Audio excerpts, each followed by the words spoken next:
Hey friends, this is Marilyn from tarotclarity.com, and if you saw my video from yesterday, you know I'm still kind of on a high after having received a full 78 card deck of Mitelli by Benedetti. Now, you know the way I roll. Once I showcase a deck, then I usually will compare it. Another video will be showcasing it with other decks that were created by different publishers. Now, I do have 4 copies of this deck, so I'm going to do all 4 together, you know, so that we see them all at the same time. This may or may not be a long video, and I may decide to do it in 2 parts. Perhaps I'll do the Triumph cards first, and then we'll do the second video tomorrow of the pip cards. And one thing I do want to mention is that I made a mistake yesterday, and I identified the I mixed up the Fool card with the Magician card.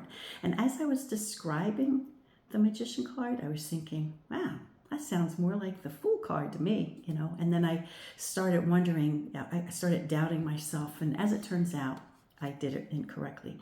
This was the first card in the deck. I didn't change the order that I received it in, so I just took it for granted that this was the Fool card. But I'm thinking maybe that this was the Fool card. And I'm thinking maybe that this is the Fool card, because we have the feather in the hat, right? Which kind of is a reference to, you know, the old-time Fool cards where there was a feather in his hat to show that he was kind of light in the head. And we have some toys, I presume like a balloon, and the wind toy, which I don't know if that's a wind toy, but it kind of reminds me of those little whirligigs we made as kids, and it twirled because it was affected by the wind. Now this guy, as I was talking about it yesterday, I was thinking how he reminded me of when I was a kid and we used to go to the Mummers Parade in Philadelphia, how the vendors used to push their carts and they'd have all kinds of balloons and wind toys, you know, on the cart, and we'd beg our parents to buy these outrageously expensive toys that they were broken before we got home. You know? But it kind of reminded me like that. So I'm thinking, you know, that I made a mistake yesterday, and I do apologize. So now I've put this card in front as the Fool, and this one as the Magician. And this one works well as the Magician because in some of the decks, you know, the Magician is entertaining for the sake of children, right? So he goes through town, you know, just like this guy might go through town. These guys are both guys that might go through town, so I could understand making that mistake, you know, and I'm cutting myself some slack. But as I thought about it, I realized that I probably wasn't saying it right. But, you know, the Magician does have a history of performing for children, you know, and I think this rendition of it does satisfy that aspect of the Magician card. Okay, so the decks that I'm going to be comparing will be the brand new Mitelli by Benedetti. If you didn't see me showcase it yesterday, go check it out. The first Mitelli I ever bought, which was done by Giordano Berti. Now, of course, it was historically accurate in that it didn't have cards from 2 to 5. You'll see that, well, it's called a Tarocchi Mitelli. It's not called a Tarocchino, but on this deck it is. The Scarabeo Anima Antiqua series, right? It's called Tarocchino, which is what it was. It was an abbreviated game whereby we didn't have 78 cards. We had 62, I think.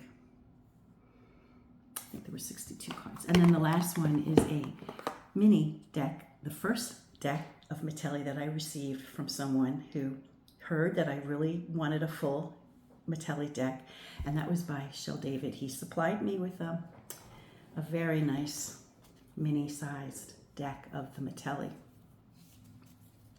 Okay, so let me flip the camera and we'll look at the cards. Now, if we see differences in color, it's not because they went rogue. I think it's because there are so many copies of the Mitelli out there.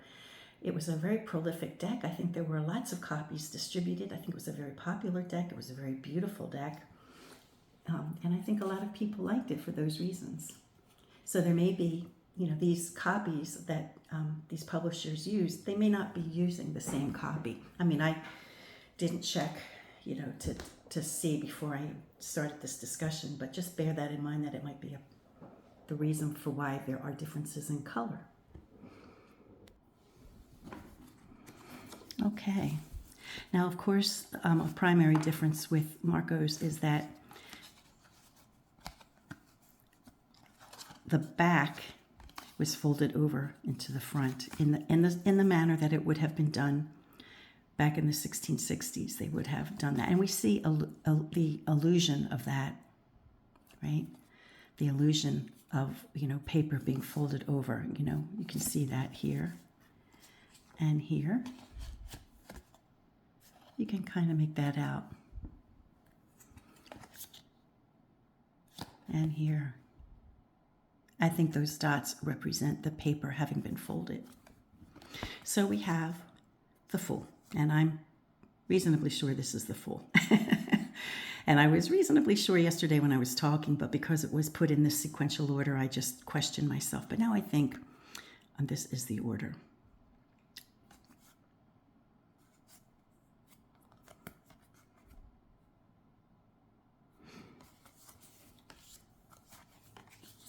Yeah, I think we'll do just the Triumph cards today, and then we'll do pips another day. So you see, the coloring of all three is different.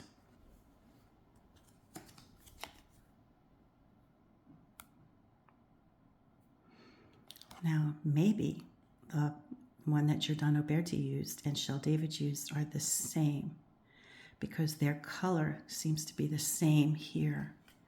Let me see if their color is the same.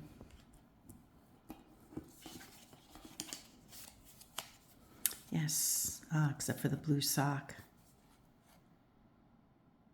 Yeah, except for that, that's so different. I was wondering if maybe they used the same original, since their colors were similar.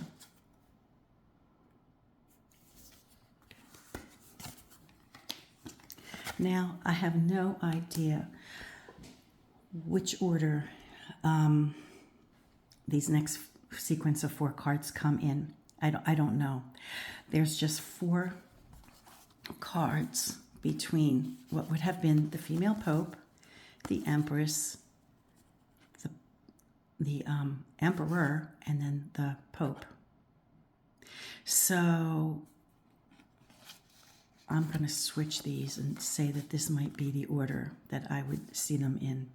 So this would be the female pope, an emperor, an empress, an emperor, and the pope. Now, obviously, none of these cards are women. I mean, they have beards, right? So, it can be very incorrect of me to apply the qualities of what I might say for the female pope for this card. But a person can be mysterious or have knowledge that is not common, might have some secrets, might have a child that no one knows about, right? It doesn't have to be a woman to have those features. So as long as you can articulate in your mind which one would be which card in which order, you could probably do that. And it's probably what I'll do. I'll probably give attributes of these respective cards to these individuals, as long as I can recall which one is which. But I think I think I've got it in my head which ones will be which. Certainly the secular rulers would be the ones with the globe and the staff, and the religious ones would be the ones with the triple crown, right? The triple papal crown. Now, which one you decide would be the female and which one you decide to be the male, I guess would be up to you, but this is the way I would do it. And remember, these cards were made a little more confusing because, it was not maybe politically advantageous, perhaps, to associate or be, overtly referencing political and religious leaders. It may not have been. You see, there's quite a difference in the coloration here. Right? Quite a difference. One thing I gotta say about Marco's deck is that, man, it's alive. This deck is alive. It's just popping with color. It's super duper alive. And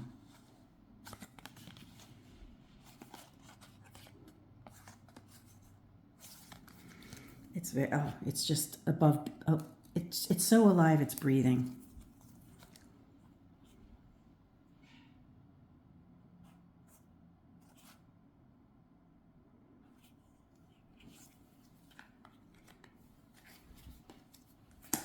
Okay, we have Cupid.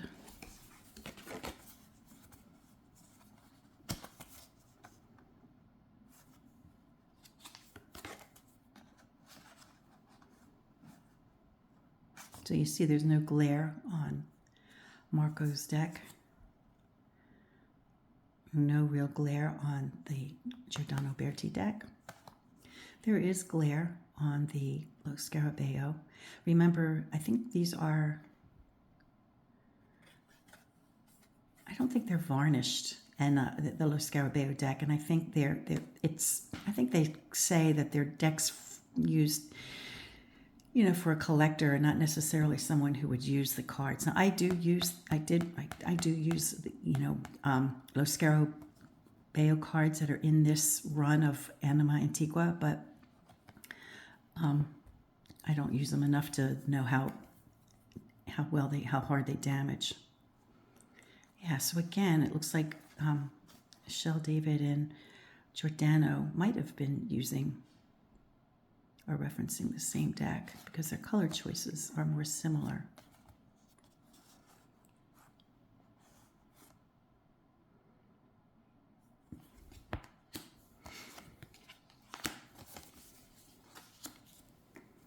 But having said that, then we have these two. Well, they're not that similar, are they?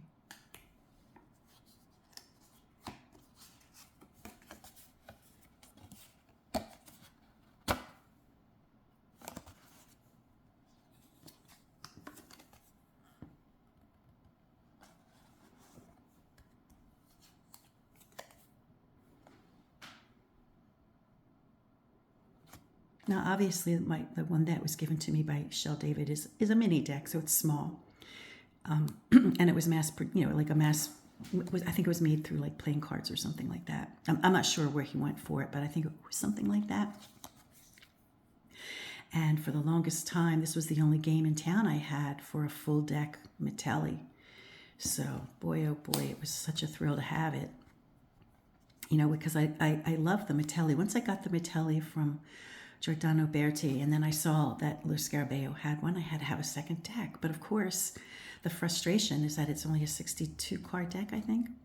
So I guess you could, I mean, we can interpret anything we want, right? You see the trombetta on the backs of all of these. The backs would have been clues, duh. So they are slightly different. These two are more similar. The Giordano Berti and the Shel David ones, the backs are definitely more similar. And then this one looks like it's got a different deck, a different back. I forget what I was just saying before.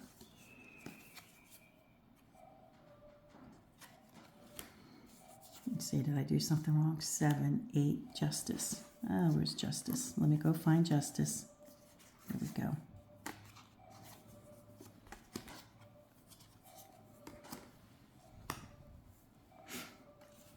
You hear our cuckoo clock? That's a new edition. My husband brought it back from Germany for me for Christmas.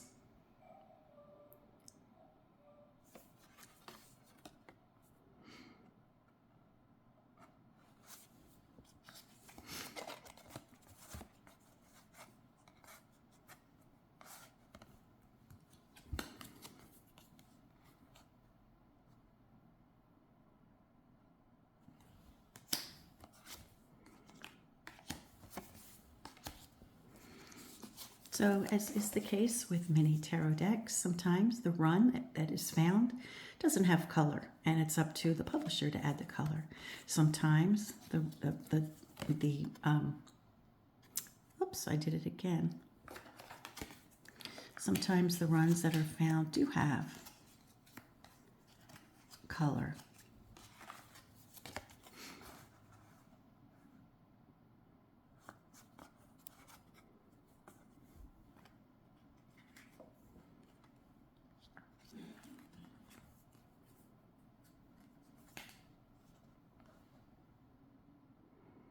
So all of these renditions are just wonderful.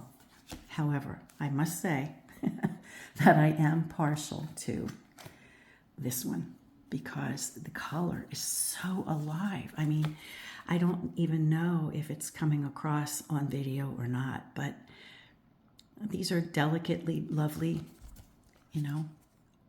What the heck is going on with me? What did I do? Gee whiz. You know, there's a delicacy with some of them. And I think Shell's is bold. I think Shell's is bold. But consistently, this entire deck by Marco is just very bold, very alive, you know. Oh, gosh.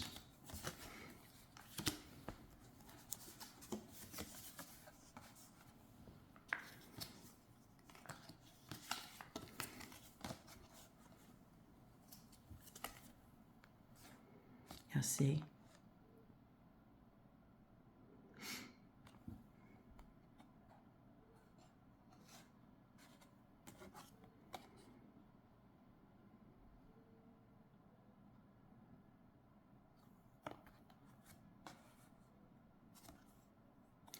Now here we have imagined a striped garment that we don't see in the others.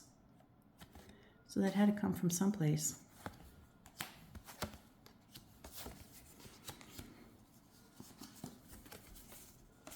And this is a rather unusual card to represent the Hanged Man, but it does show a punishment. I mean, this guy's, he's going to pay some price for something he's done.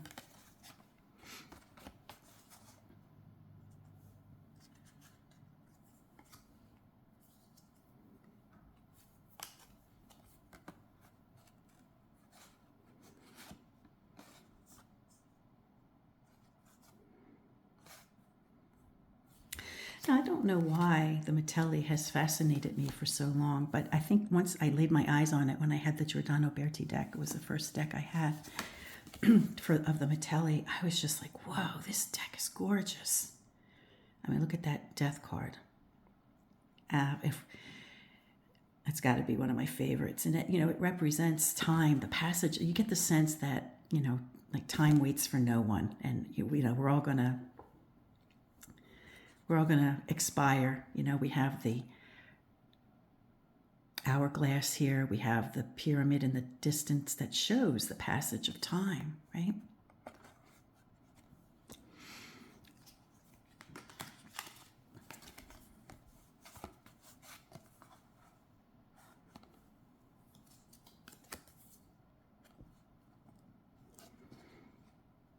Again, these two seem to have the blue hourglass thing.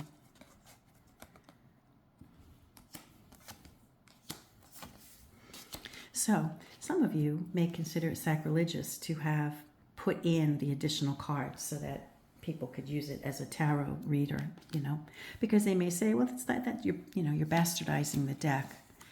And I can understand historic individuals who aren't readers who might say that. But then, in the case of a deck that has the additional cards, just put them aside. You don't need to use them. But for those of us who just love the Mitelli and make interpreting cards our bread and butter, it's just wonderful to have a deck that we can use, as a deck for interpretation. Now, what I'll end up doing is for decks for spreads that require lots of cards, if I use the Mitelli, I'll definitely use the Shell David so that I can get a lot of cards in the image, in the video, right? Because sometimes when you have full-size tarot decks and you have a spread of, say, 16 cards, you really need a mini deck. You need a smaller sized petite deck. But if you're doing like 3 to 6 cards, or maybe even up to 9, a full-size deck would work for me. I mean, it may work differently for different people, but I just know my little setup here. I have my stand, I have my camera, I have the cards, and I need a certain amount of space for to be able to let everyone see everything.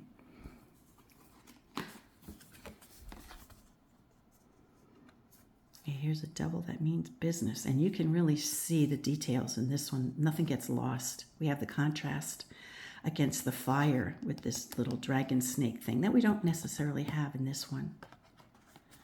So we can see.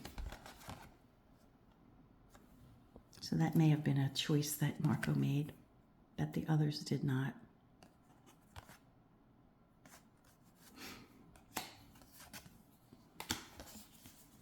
Now, I love the portrayal of the tower in this deck, and I've said it in every picture and every time I do a video and I get to this card, and I'll say it again the next time I do it.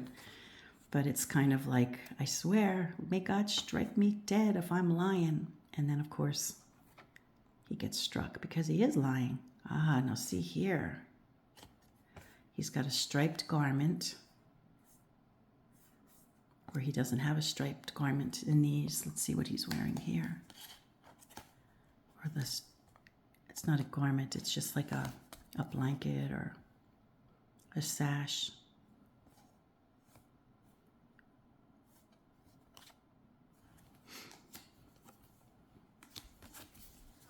And here we have the star, not to be confused with the hermit.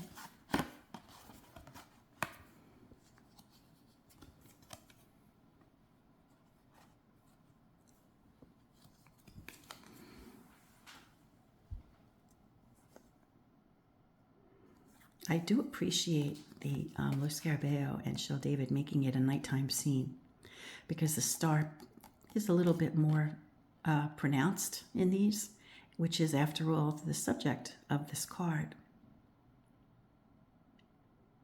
But even with the sky being dark, because it is evening, right? Even with the sky being dark and being able to see the star more in a more pronounced way than in these cards, it's still easy to understand how this might have somehow morphed into the hermit. I don't know if that's what happened, but to me, that's what it kind of looks like.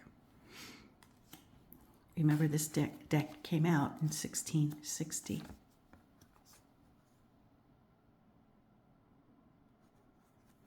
Now this almost looks like a Christmas time.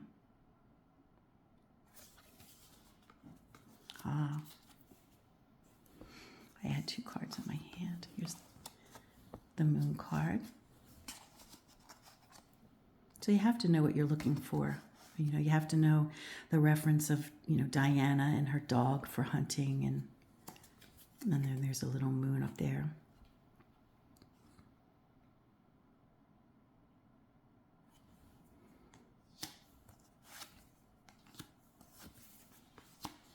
The sun.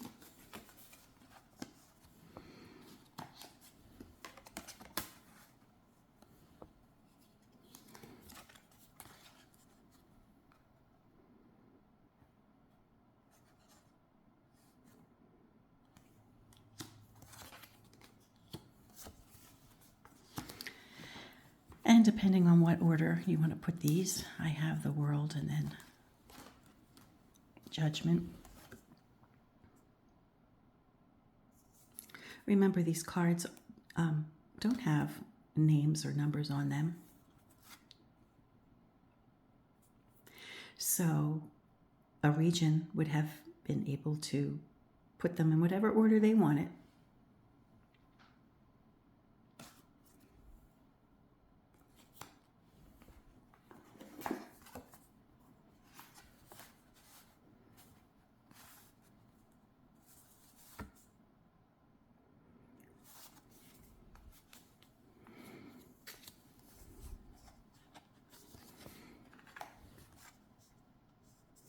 And the feeling of this card is, the weight of the world is on his shoulders, right? Now, I mentioned yesterday that likewise, he has everything. He has the whole world in his hands. But with that power comes great responsibility and burden.